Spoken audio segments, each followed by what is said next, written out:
Welcome to Kenton's videos. Enjoy the video. In this video, I will explain how to remove a GMC Yukon headlight. First, always prioritize safety by ensuring your vehicle is completely off and the hood is open.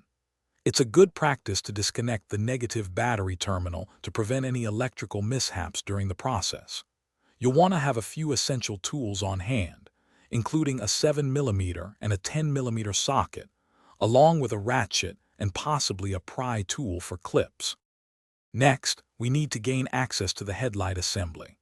This often involves removing several plastic clips and bolts that secure the grille or bumper cover. You'll typically find two 10mm bolts on top of the headlight assembly that need to be removed. For better access to a hidden bolt, turn your front wheel to expose the inner fender liner, which may have additional 7mm bolts or clips.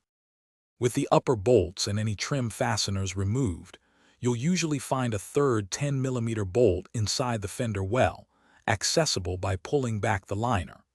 Once all fasteners are loose, gently pull the entire headlight assembly forward.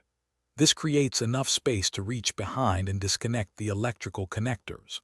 Remember to press the release tabs on each connector before pulling them off to avoid damage. Now for installation. Begin by connecting the electrical harnesses to your new headlight assembly, ensuring they click securely into place. Carefully guide the headlight assembly back into its mounting brackets, aligning all tabs and slots.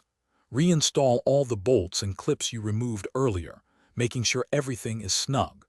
Finally, before closing the hood, turn on your vehicle and test both the low and high beam headlights to confirm they are working correctly. Thanks for watching. Consider subscribing if we helped you.